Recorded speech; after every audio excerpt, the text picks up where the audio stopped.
എന്താ മോളില് ഞങ്ങളേ ഈ പച്ചക്കറി കൃഷി ഇപ്പൊ നമ്മുടെ മുകളിലാണ് ഉണ്ടാക്കണ്ടേ, അതിന്റെ അളവും തൊക്കെ ഒന്ന് എടുത്ത് നോക്കിയതാണ്. അല്ല സാറിനിപ്പോ ഇരിക്കണില്ലല്ലോ? ചായ കുടിച്ച് കാണുമല്ലോ അല്ലേ? പിന്നെ ചായ ഒക്കെ കുടിച്ചിട്ടുണ്ടാവും. ഇതിന്റെ നിയമങ്ങളൊക്കെ അറിയാലോ അല്ലേ? നിയമങ്ങളൊന്നും അറിയില്ല സാറേ. ഇല്ല ഇല്ല. എന്നൊരു ഗ്ലാസ് ചായ എടുത്തോ. അല്ല കുറച്ചൊക്കെ അറിയാം. അതെ, ചായയിൽ മധുരം ഇത്തിരി കുറച്ചെടുത്താൽ മതി. മനസ്സാറുണ്ടാവോ? ഒട്ടുമില്ല, മനസ്സാരില്ല. അതാണ്. അതെ, അപ്പൊ അത്ര ഇടങ്ങറായിട്ടപ്പൊ ഈ കൃഷി നടത്തുന്നത്. അപ്പൊ നിങ്ങള് ഇനി പറയുന്ന കാര്യങ്ങളൊക്കെ ഒന്ന് ശ്രദ്ധിച്ച് കേൾക്കണം രണ്ടാളും. അതായത് കാർഷിക രംഗത്ത് വലിയൊരു വിപ്ലവം തന്നെ നടത്താന്നുള്ള ഉദ്ദേശത്തിലാണ് ഇപ്പൊ സർക്കാർ. അതിന്റെ ഭാഗമായിട്ടാണ് ഇപ്പൊ ഈ മട്ടുപ്പാവിലുള്ള കൃഷിയും കാര്യങ്ങളൊക്കെ. ഒരു 50 കൊല്ലം കഴിയുമ്പോ ഒരു മനുഷ്യനും കായ് കൊടുത്ത് പച്ചക്കറി മേടിക്കേണ്ട വരില്ല. അപ്പൊ സാറേ ഈ ഇപ്പൊ മട്ടുപ്പാവുള്ളവർക്ക് കുഴപ്പമില്ല. അപ്പൊ അത് ഇല്ലാത്ത ആൾക്കാരുണ്ടാവുമല്ലോ, പാവങ്ങളായിട്ടുള്ള ആൾക്കാര്. അപ്പൊ അവർക്ക് മട്ടുപ്പാവ് ഉണ്ടാവില്ല. അപ്പൊ അവരെവിടെ കൃഷി ചെയ്യും? അവരോട് കൃഷി ചെയ്യണ്ടെന്ന് പറയോ? അങ്ങനെയുള്ള ആൾക്കാർ ഈ മട്ടുപ്പാവുള്ള ആൾക്കാരെ കൈ കൊടുത്ത് വാങ്ങട്ടെ. അല്ലാണ്ട് ഇപ്പൊ ഈ സ്ഥലവും ഇല്ല, മട്ടുപാവും ഇല്ല, ഒന്നും ഇല്ലാത്തവർക്ക് ഇപ്പൊ സർക്കാർ എന്താ കാട്ടുന്നത്? അവരൊന്നും ഇല്ല പറഞ്ഞാ ഉള്ളവര് ചെയ്യട്ടെ, ഇല്ലാത്തൊരു മാനം നോക്കട്ടെ. അല്ല അപ്പൊ എന്താ നമ്മള് അങ്ങനത്തെ ഒരു കൃഷി നമുക്കിപ്പുണ്ടല്ലോ, അത് കളയാണ്ട് നോക്കിയാൽ മതി ഈ മട്ടുപാവ്. അപ്പൊ അല്ല ഈ നിലക്ക് ചായ ഒക്കെ കൊടുക്കാണ്ടാവുമ്പോ അപ്പൊ അല്ല ദൈവം എന്ന് പറഞ്ഞൊരു സംഗതി നമ്മളെപ്പോഴും മനസ്സിൽ കരുതണമല്ലോ. അതെ അതെ, ചായ ഇല്ലാണ്ട് തന്നെയാണ്, ബാക്കിയൊക്കെ ഉണ്ട്. അപ്പൊ ഞാൻ ഇനി ചോദിക്കുന്ന ചോദ്യങ്ങൾക്ക് നിങ്ങൾ കൃത്യമായിട്ടൊരു മറുപടി തരണം. അത് തരാം. എപ്പോൾ, എങ്ങനെ, എന്തിന്? മനസ്സിലായില്ല. മനസ്സിലാവാൻ എന്താ സാറ് പറഞ്ഞത്? എങ്ങനെ, എപ്പോൾ, എന്തിന്? എങ്ങനെ, എപ്പോൾ, എന്തിന്? അത് സാറ് പറയും. ഞാൻ പറഞ്ഞുതരാം. എങ്ങനെയാണ് കൃഷി ചെയ്യുന്നത്? നമ്മള് കൈക്കോട്ടായിട്ട് മണ്ണ് കൂട്ടുക, ചെറിയ ചെറിയ കൂനകളാക്കിയിട്ട് അതിൽ വിത്ത് നടുക. മട്ടുപാവിന്റെ മുകളിൽ. അല്ല മട്ടുപ്പാവിന്റെ മുകളിൽ പറ്റില്ല, മട്ടുപ്പാവിന്റെ മുകളിൽ കൈക്കോട്ട് കേടുവരും. അതല്ലേ നോക്കണ്ടേ? അവിടെ നിങ്ങൾ തരുന്ന തൈകളുണ്ടല്ലോ, അത് നമ്മൾ കൊണ്ടുപോയി നിരത്തി വെക്കും. അത് കുറച്ച് ദിവസം കഴിയുമ്പോൾ അത് പുഴുവൊക്കെ അരിച്ചിട്ട് അതിന്റെ ഇലയൊക്കെ ഇങ്ങനെ കുഴിഞ്ഞ് അവസാനം അത് ഒന്നും പറ്റാത്ത രീതിയിൽ നശിച്ചു വരുമ്പോ നമ്മൾ അതിന്റെ സബ്സിഡിക്ക് അപേക്ഷിക്കും.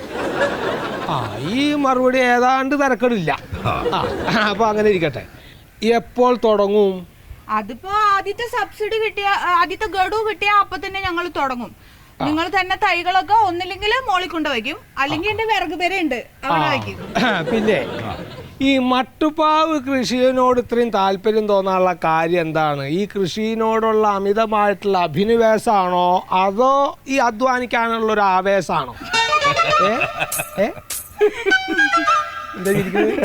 എന്റെ കോയ സാറേ, ഞങ്ങളുടെ ടെറസിന്റെ മുകളിൽ സ്ഥിരം പൂച്ച വെറ്റി കിടക്കുന്ന സ്ഥലമാണ്. പൂച്ചയുടെ പ്രസവം കഴിഞ്ഞ് പൂച്ചയുടെ മാറുമ്പോഴേക്ക് ഇതിന്റെ അടുത്ത പട്ടി കയറും. ഇങ്ങനെ പട്ടിയും പൂച്ചയായിട്ട് വെറ്റി കിടക്കുന്ന സ്ഥലമാണത്. അപ്പൊ അതിന്റെ ഇടയ്ക്കാണ് ഇപ്പൊ ഈ സർക്കാർ ഇങ്ങനെ ഒരു പദ്ധതി ഉണ്ട് എന്ന് പറഞ്ഞപ്പോ തൽക്കാലം അവരോട് നിങ്ങളെ മാറുമെന്ന് പറഞ്ഞ് ഒഴിപ്പിച്ചതാ. അങ്ങനെയാണ് ഇപ്പൊ ഈ കൃഷി തുടങ്ങാൻ പോണത്. എന്നാ പിന്നെ ഞങ്ങൾക്ക് അവിടെ കൃഷിനേക്കാൾ നല്ലതൊരു വെറ്റിനറി ഹോസ്പിറ്റൽ തുടങ്ങാനല്ലത് പ്രസവം എടുക്കാൻ.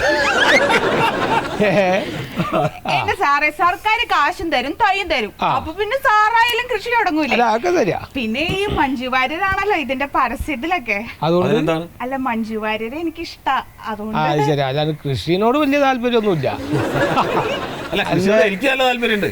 അപ്പൊ ഈ ഉപയോഗിക്കാൻ ഉദ്ദേശിക്കുന്ന വളം ഏതാണ്? അതിപ്പോ സാറേ, ഈ രാസവളം അല്ലാണ്ട് നമ്മൾ വേറെ ഒന്നും ഉപയോഗിക്കില്ല. ഈ അമോണിയയും ഫാക്ടംഫോസ് ഒക്കെ ഉണ്ടല്ലോ, പറ്റിച്ചാൽ നമുക്ക് എൻഡോസൾഫാൻ കൂടെ അടിക്കാം. നന്നായിട്ട് സംഗതികൾ. പണ്ട് ഇവിടെ ഒരു വാഴ വെച്ചപ്പോ ഞങ്ങള് ചാരവും ചാണകവും ഒക്കെ ഇട്ട് വളർത്തിയതാ.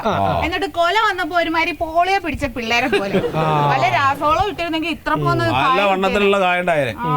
പക്ഷെ ഇപ്പൊ ഈ കാർഷിക മേഖലയിൽ ഇപ്പൊ നമുക്ക് ഈ ജാതി ഒന്നും പറ്റില്ല. ഇവിടെ രാസവളം പറ്റില്ല, ഇവിടെ ജൈവവളം ഉപയോഗിക്കണം. അതെ, അപ്പൊ ഇതൊക്കെ ഉണ്ടാവോ? എന്താണ്ട് അങ്ങനെ ഉണ്ടാവും എന്നുള്ള പരിശോധന കഴിഞ്ഞിട്ടല്ലേ ഇപ്പൊ ഇതിനൊക്കെ ഇറങ്ങുന്ന ആൾക്കാർ. ചീഞ്ഞു പോകും സാറേ. വളം ഇടുകയെന്ന് വിചാരിച്ചിട്ട് അങ്ങോട്ട് വളം ഇട്ട് കൊടുക്കരുത്, അപ്പൊ അത് കരിഞ്ഞു പോകും. അത് മിതമായ രീതിയിൽ ഉപയോഗിക്കാം. അത് പഠിപ്പിക്കും, ക്ലാസ്സുകളുണ്ട്. അതിനൊക്കെ നിങ്ങൾ ഈ സബ്സിഡി മേടിക്കണവരൊക്കെ അതിനൊക്കെ അറ്റൻഡ് ചെയ്യണം. 14 ദിവസത്തെ ക്ലാസ് ഉണ്ട്, അതിന് അറ്റൻഡ് ചെയ്യണം. എന്നാലാണ് ഇപ്പൊ ഇതൊക്കെ തരലൊക്കെ. ഈ കഴിഞ്ഞ വർഷം പരിശോധിച്ച പച്ചക്കറി വിത്തുകളിൽ 26 എണ്ണം ഇനത്തില് ഈ വിഷാംശം ഉണ്ടായിരുന്നു. അതല്ലേ? എങ്ങനെ അറിയും സാറേ അത്? അതിന് ഈ നമ്മുടെ വെള്ളായണി കാർഷിക സർവകലാശാലയിൽ നമ്മുടെ പരിശോധന നടക്കുമല്ലോ, ഇതിന്റെ വിഷാംശ പരിശോധനകൾ നടക്കും. അങ്ങനെ അവിടുന്ന് വന്നിട്ടുള്ള റിപ്പോർട്ടാണ് അത്. ഈ പച്ചമാങ്ങക്കും കുമ്പളങ്ങക്കും മാത്രം വലിയ കുഴപ്പമില്ല. അതുകൊണ്ട് ഈ രാസവളം ഉപയോഗിക്കരുത്. കീടനാശിനി തെളിക്കാനും പാടില്ല. ഇവിടെ ചാണകം ഉണ്ടോ? ഇവിടെ പശു ഇല്ലല്ലോ. ശരി. പിണ്ണാക്കുണ്ടോ ഇവിടെ? പശുല്ലാതെ പിന്നെ എന്തിനാ പിണ്ണാക്ക് മേടിച്ചു വെക്കണേ? അല്ല, ഈ മരോട്ടി പിണ്ണാക്കേ. ആരോടാ പറയുന്നത്? പിന്നെ ഈ ജൈവവളങ്ങളൊക്കെ ഈ ഓരോ കടകളിൽ നിന്ന് കിട്ടും, പാക്കറ്റായിട്ട് കിട്ടും. അപ്പൊ അത് മേടിക്കണ കട ഏതാന്ന് വെച്ചാ അവിടുത്തെ ബില്ല് സഹിതം അടുത്ത പ്രാവശ്യം സബ്സിഡിക്ക് അപേക്ഷിക്കാൻ വരുമ്പോ നിങ്ങൾ അത് അവിടെ സബ്മിറ്റ് ചെയ്യണം. സൂക്ഷിക്കണം. അവിടെ കൊടുത്ത പൈസ കൂടി കിട്ടും. ഇതിന്റെ അതിനനുസരിച്ചാണ് അതൊക്കെ തരുന്നത്. പൈസ നിങ്ങൾക്ക് എത്ര ചെലവ് വന്നു, ഇതിന് വളത്തിന് എത്ര വന്നു, അതൊക്കെ കണക്കനുസരിച്ചിട്ടാണ്.